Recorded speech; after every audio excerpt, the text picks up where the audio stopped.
Tous les soirs d'hiver, près du pont Rouge à Bayonne, une véritable chaîne de solidarité se met en place. Bonsoir. Depuis début novembre et jusqu'à fin mars, la table du soir fournit ici un repas chaud aux personnes qui en ont besoin. Ils sont vraiment géniaux. Super sympa. Ça fait un peu comme compagnie, tout ça. Voilà. Les bénévoles, ils sont adorables, c'est vraiment des amours. Et si on ne les avait pas, on en mangerait que dalle.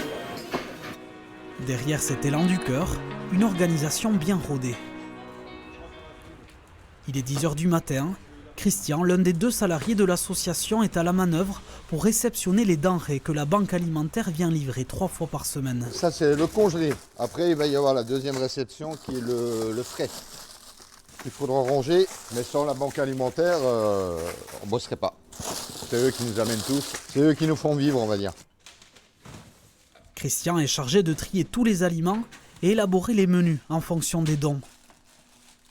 Aujourd'hui, arrivage de mini courges. Par contre, c'est super mimi. Pour faire une décoration de Noël, c'est super bien ça. Et c'est des surprises du jour, c'est ça qui est bien. De glace. Ah, ils sont gâtés, hein. Mais aussi du saumon, une livraison exceptionnelle offerte par un marailleur de Saint-Jean-de-Luz. Ça, c'est vraiment un privilège pour eux quand même. Hein. Parce qu'avoir du poisson frais tous les 15 jours... Christian a été embauché à la table du soir à mi-temps, mais il donne aussi régulièrement de son temps à l'association, sensible au sort des personnes les plus précaires.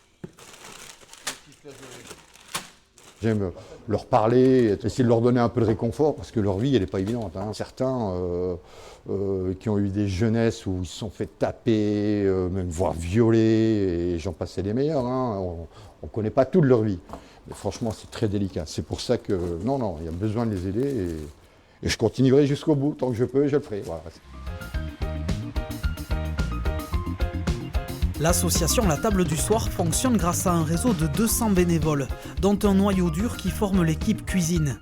Paulette, Carmen ou encore Bernadette font partie des plus anciennes. Elles ont vu la structure évoluer petit à petit. C'est ça que je voulais faire. Voilà. Voilà. Tu continues? Oui. Autrefois, on cuisinait à la maison. C'était une autre galère, ça. Tu t'imagines ça à la maison? Et maintenant, comment on ferait avec les bouchons pour arriver, pour que ce soit chaud à 18h30? On ferait un dîner à minuit. Tandis que là, tout est fait sur place. On a quand même du beau matériel, du joli matériel. On a un beau four, on a une sauteuse, on a une armoire chaude, donc c'est beaucoup plus facile à travailler. Menu du jour, soupe de légumes, riz et saumon sur fondu de poireaux. Chaque après-midi, le défi est de proposer un repas complet pour un minimum de 80 personnes. Aux côtés des bénévoles à la retraite, on trouve également des jeunes pour qui cet engagement a du sens. Beaucoup nous remercient et du coup c'est gratifiant pour nous-mêmes. Et c'est aussi quelque chose qui fait partie de une des raisons pour laquelle ça nous motive en fait à donner ce coup de main, avec plaisir. Je suis cuisinière de métier et du coup je viens là pour prêter un coup de main. Et donc il y a du boulot, il y a de quoi.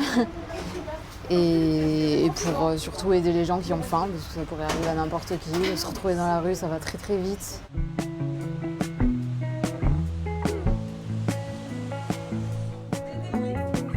« 18h30, les premiers bénéficiaires sont là. Personnes sans abri, migrants, jeunes en situation d'errance ou retraités à revenus modestes, ici tout le monde est accueilli, sans condition ni distinction. Il n'y a que ça, quoi, qui nous fait survivre un petit peu. Parce qu'avec les petites retraites qu'on a, on n'en a pas loin. À 982 € par mois, c'est rien, quoi. La table du soir, le slogan c'est « Si tu as faim, tu viens ». Il y en a qui viennent depuis des années, comme des bénévoles qui viennent depuis des années. Donc il y a un réel lien social qui se crée. Chaque soir, le service nécessite une quinzaine de bénévoles pour préparer les plateaux, les porter puis assurer le nettoyage. L'organisation relève parfois du casse-tête, mais les volontaires répondent présents avec un maître mot, la solidarité. Ça va de 18 à 85 ans, avec des gens très mobilisés et mobilisables. Dès qu'on a un manque sur le planning, il y a 2 personnes pour remplacer. Les gens viennent vraiment avec plaisir. Tout ça dégage une énergie folle. Chaque soir, l'association accueille entre 80 et 100 personnes, environ 12 000 repas servis durant la saison hivernale. Une mission essentielle auprès des plus démunis, accompli dans des conditions parfois difficiles. Il y a des soirs oui, où il y a plus de problèmes, ça dépend les personnes, comment ils arrivent, s'ils sont alcoolisés, sous médicaments ou autre. Voilà, ce soir, super soirée. Ciao, ciao.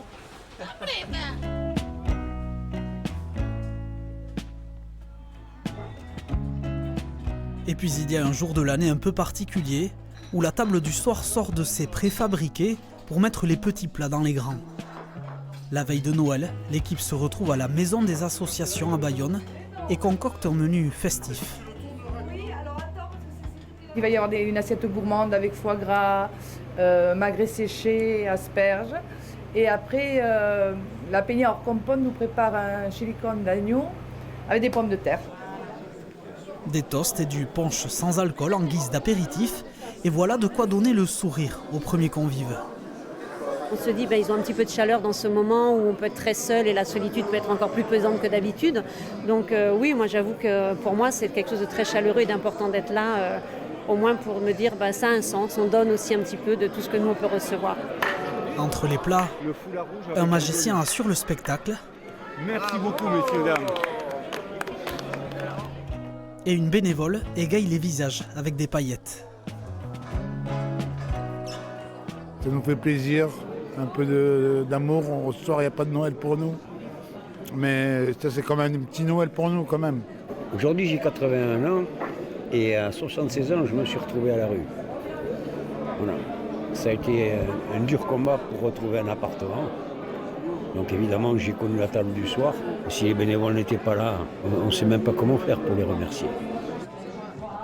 Une parenthèse festive avant que la table du soir ne reprenne son quotidien et continue à ouvrir ses portes à celles et ceux qui ont faim, comme elle le fait depuis 1993.